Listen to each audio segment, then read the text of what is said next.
He orders a great leap forward. China should soon be producing more steel than Great Britain, with the sheer willpower of the people alone. Welcome to Watch Mojo, and today we're looking at 20 blunders from throughout history that spiraled into deadly disasters. One of the largest, most ethnically diverse nations in the world has been divided.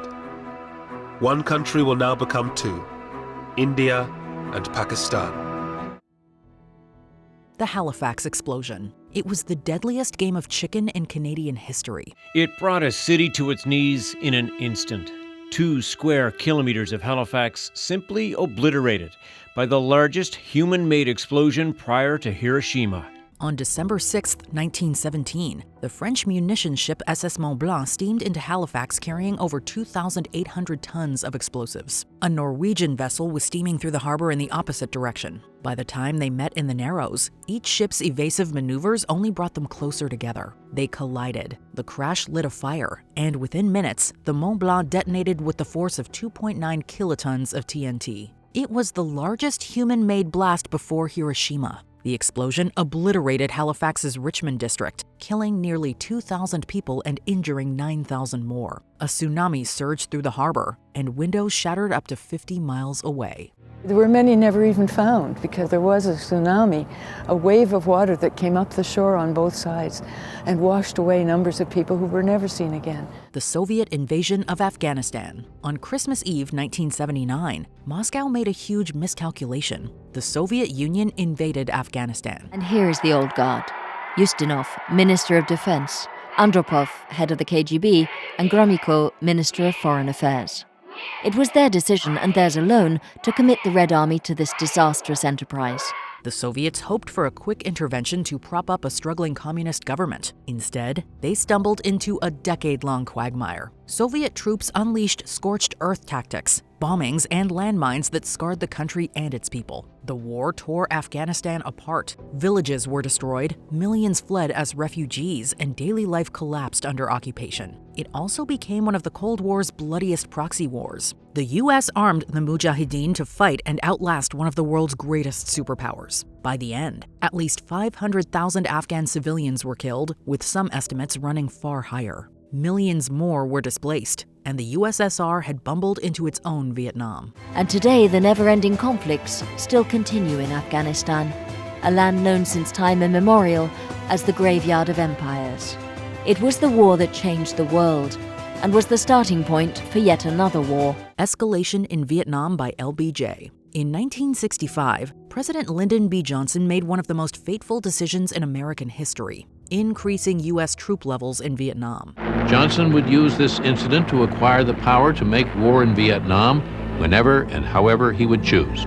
His plan transformed a simmering conflict into a full-scale American conflagration. Privately, Johnson admitted doubts. Publicly, he framed escalation as necessary to preserve U.S. credibility. He refused full mobilization, trying to fight the war, quote, on the cheap, to protect his domestic Great Society agenda. The mistake proved catastrophic. Johnson's incremental approach failed to control events on the ground and mired America in a war it couldn't win.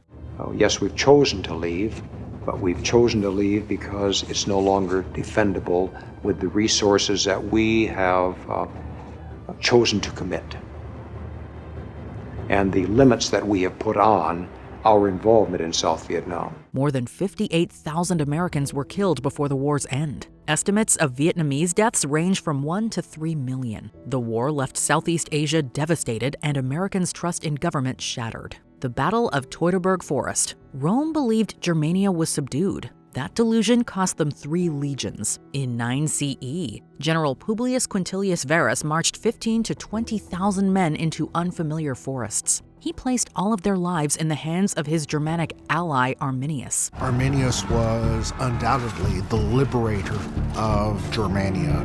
He fought the Romans when their power was at its height and decisively defeated them. Though trained by Rome, Arminius's heart belonged to Germania. He lured the legions into the dense Teutoburg forest, where for 3 days, guerrilla ambushes shredded Roman columns. Trapped and unable to form proper battle lines, the soldiers were slaughtered almost to the last man. Varus and many officers fell on their own swords rather than be captured. Rome not only lost 3 legionary eagles, but also its dream of conquering Germania. From then on, the empire's frontier froze at the Rhine. Arminius's War of Liberation was devastating to the empire. It constituted the first time in which the Romans withdrew from conquered territory. The end of Roman imperial expansion can be traced back with real validity to Arminius's victory.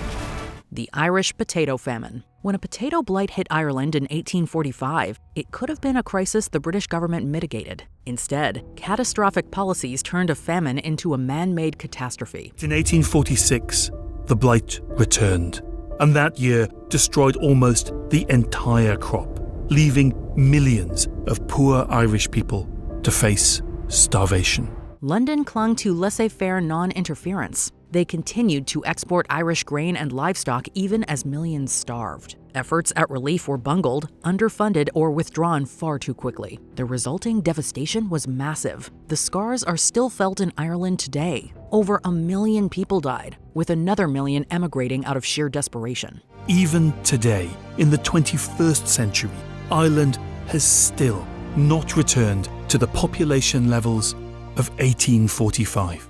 Ireland's demography was forever altered as a result of both. Crop failure may have started the crisis, but the Great Famine was a political failure of epic proportions. Britain's callous miscalculations and refusal to act decisively were responsible for incredible suffering. Japan attack on Pearl Harbor. Dawn broke over Hawaii on December 7, 1941, and with it came fire from the skies. Japanese planes roared into Pearl Harbor, unleashing torpedoes and bombs on the U.S. Pacific Fleet. The base was attacked by 350 Imperial Japanese aircrafts. Though the raid only lasted 75 minutes, the Japanese destroyed or damaged nearly 20 American naval vessels, including 8 battleships and more than 340 airplanes. Battleships smoldered, aircraft were shredded on the ground, and more than 2,400 Americans lay dead. It may have seemed like a stunning triumph for Imperial Japan. In truth, they had merely woken a sleeping giant. The attack silenced isolationist American voices, uniting the country. The full might of American industry was put behind the war effort. Worse for Japan, the strike missed vital targets like aircraft carriers, fuel depots, and repair yards. They were pivotal to America's counterstrike. In just 6 minutes, 4 of the same Japanese aircraft carriers used in the Pearl Harbor attack are destroyed. And over 3,000 Japanese soldiers are killed. Instead of breaking American power, Pearl Harbor ensured Japan's road to ruin. The failed Mongol invasions of Japan. Kublai Khan could have conquered China, but Japan was his undoing. In 1274, he launched a fleet of 900 ships. Unfortunately, the vessels were mostly riverboats pressed into ocean service. Storms wrecked much of the fleet, forcing the survivors to retreat. Undeterred, Kublai tried again in 1281 with 2 massive armadas. One from Korea carrying about 40,000 men, and another from China with around 100,000. This time, the mistake was compounded. The Chinese fleet's hastily built ships couldn't endure the voyage. When a massive typhoon struck, the armadas were obliterated. Tens of thousands of Mongol, Chinese, and Korean soldiers drowned. It was one of the deadliest naval disasters in history. Japan was spared, and the divine wind, kamikaze, became the stuff of legend. The Spanish Armada. King Philip II of Spain sent one of the most formidable fleets ever assembled to crush England. In the summer of 1588, Elizabeth and the people of England faced an overwhelming threat. The country was on the verge of invasion by the most powerful military fleet ever assembled, the Spanish Armada. In 1588, 130 ships carrying nearly 55,000 men set sail to rendezvous with an invasion force. On paper, it should have been overwhelming, but mistakes and miscalculations doomed the Armada. The Spanish ships were slower and less maneuverable, while English fire ships scattered their formation before the decisive battle at Gravelines. Even worse, the retreat carried them into brutal storms off Scotland and Ireland. By the time the battered survivors limped home, Spain had lost 44 ships and thousands of men. To this day, no one knows how many were lost, but almost half the ships that had sailed from Spain so proudly never returned.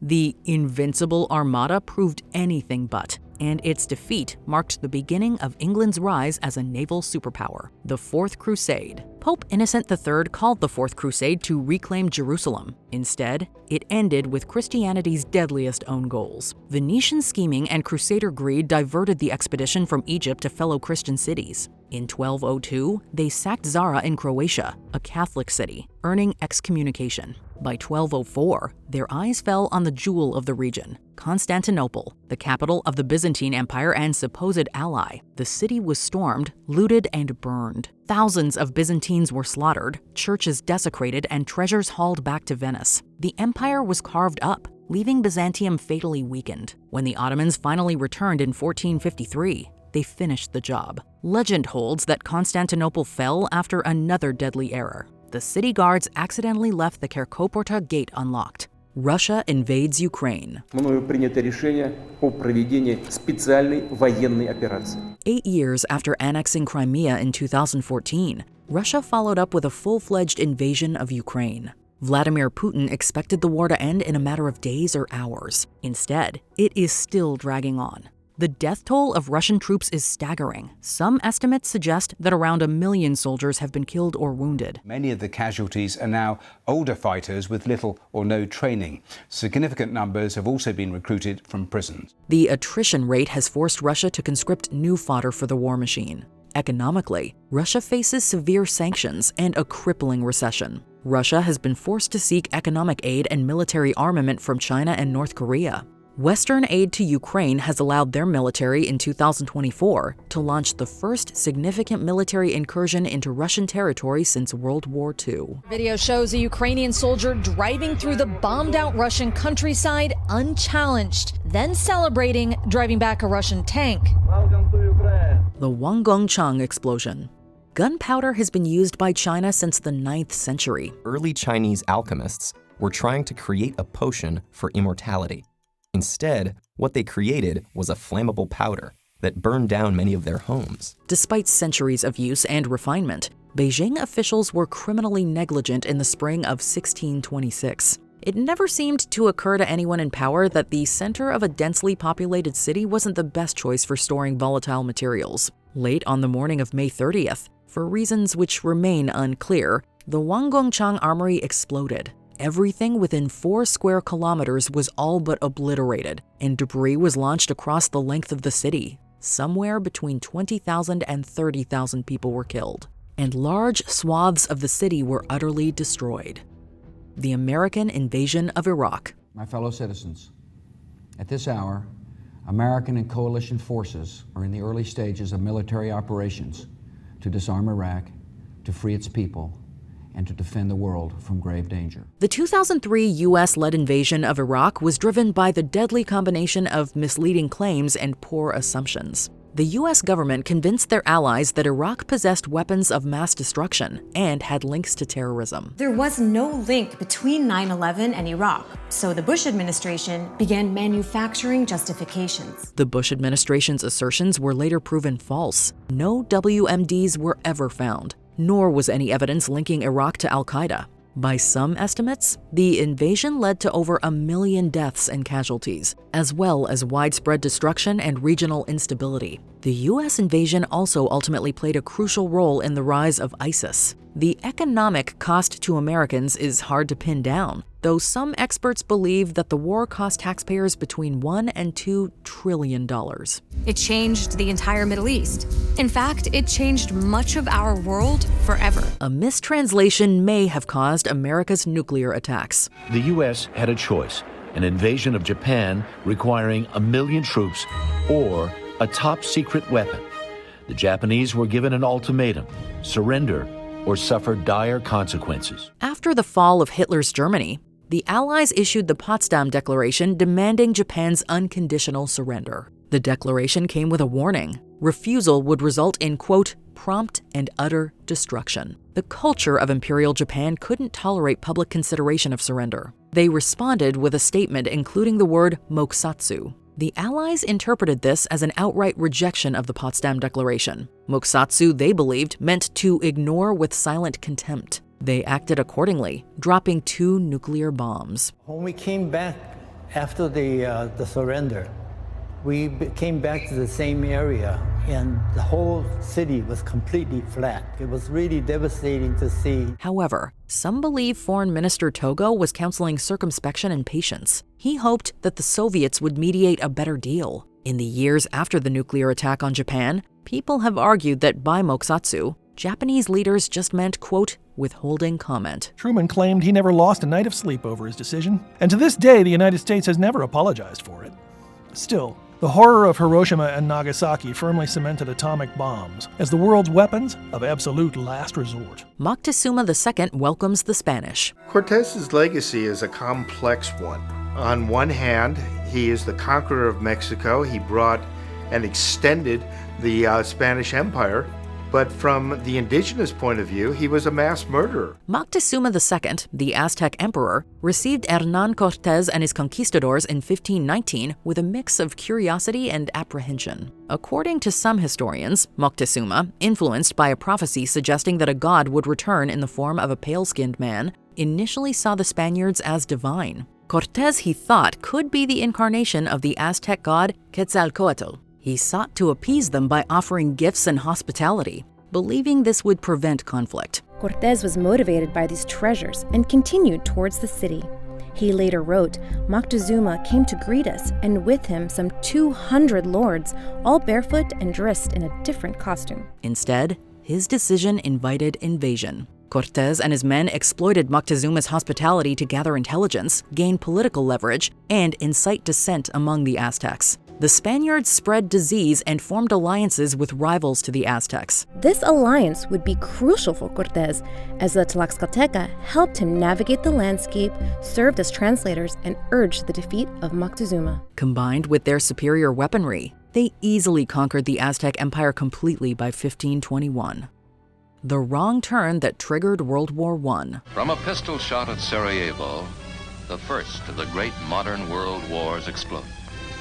And almost overnight, all of Europe was engulfed in conflict. World War I is infamous in history as an accidental war. The assassination of one man, when combined with a series of interwoven alliances, was a string of dominoes that dragged the world into armed conflict. But did you know that Archduke Ferdinand was killed thanks to a wrong turn? The morning of the assassination, Archduke Franz Ferdinand and his motorcade managed to avoid a bombing by his would-be assassins. The bomb was thrown by Nedeljko Čebrinović, a member of the young Serbian nationalist movement.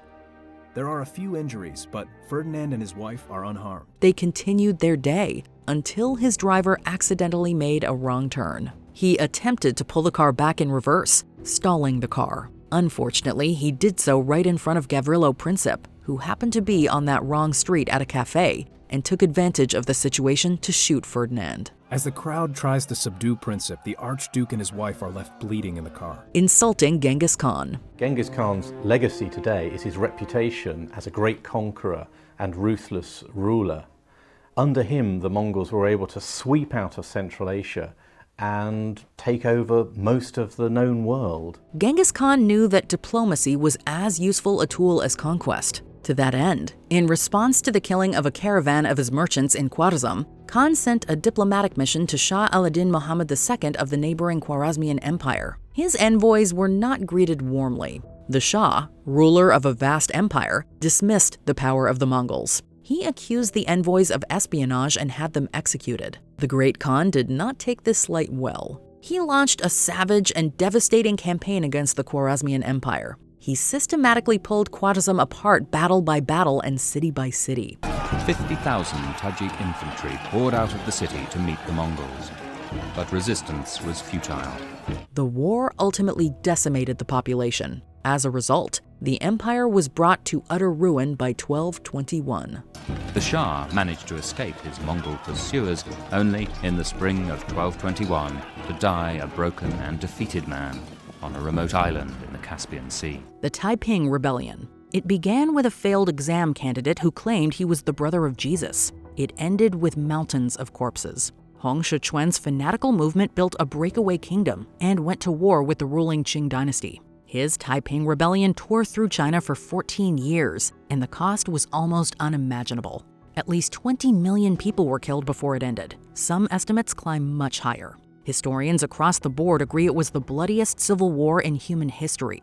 Villages were razed, famine and disease swept the land, and millions fled their homes. The rebellion was finally crushed in 1864, but the dynasty that survived it was fatally weakened. By 1912, 2,000 years of Imperial China were gone.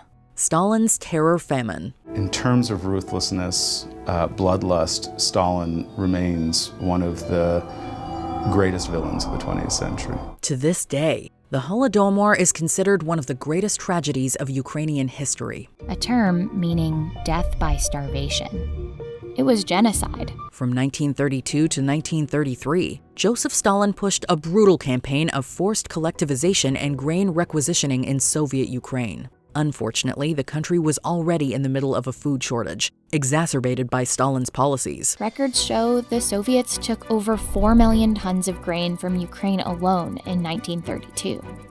That same year, a new law punished anyone who took even a handful of grain or was caught hiding grain or bread with 10 years in prison or the death penalty. As a result, Ukraine fell into a terrible famine. By the end of 1933, somewhere between 3.5 and 5 million Ukrainians perished due to hunger and related diseases. In the fall and winter of 1932, Soviet police began seizing not just grain, but anything edible, even livestock. Stalin refused to provide aid, although Russia continued to export grain. The Holodomor devastated Ukrainian agriculture and local economies, ripping families to pieces and traumatizing a nation. Hitler invading Russia. Hitler's decision to invade the Soviet Union was his greatest gamble of the Second World War. One problem with narcissistic dictators is that their arrogance often prevents them from learning the lessons of history. They think themselves special, able to achieve what those in the past could not. Despite facing a Red Army with almost 3 million men on its western border, Hitler is confident of victory. That is one of many reasons why Adolf Hitler repeated Napoleon's classic blunder, invading Russia. In 1812, the French emperor pulled together a massive army from his conquests in Europe and sent this merry band into the frozen Russian winter. They were almost completely destroyed. In 1941, Hitler betrayed his erstwhile ally Joseph Stalin. Operation Barbarossa was a massive Nazi mobilization to the east. The Germans saw major victories in Ukraine until they reached Moscow in the winter of 1941. Their backs were broken and were forced to retreat west. Before we continue, be sure to subscribe to our channel and ring the bell to get notified about our latest videos. You have the option to be notified for occasional videos or all of them. If you're on your phone, make sure you go into your settings and switch on notifications.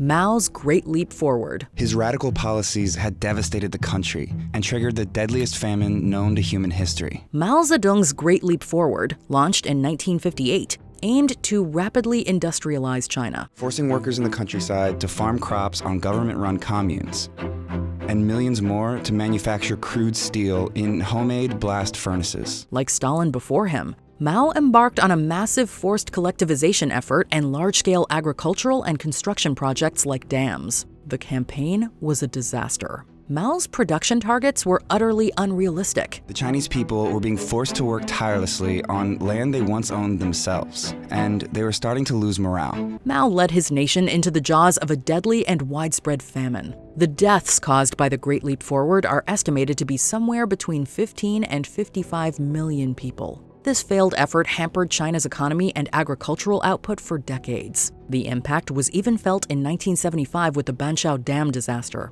The dam, built during the Great Leap Forward, was poorly constructed and ultimately collapsed thanks to torrential rains. As many as 240,000 people died. History is full of blunders with high body counts. Did we leave one off our list? Let us know in the comments below. The famine is an open wound in Ireland.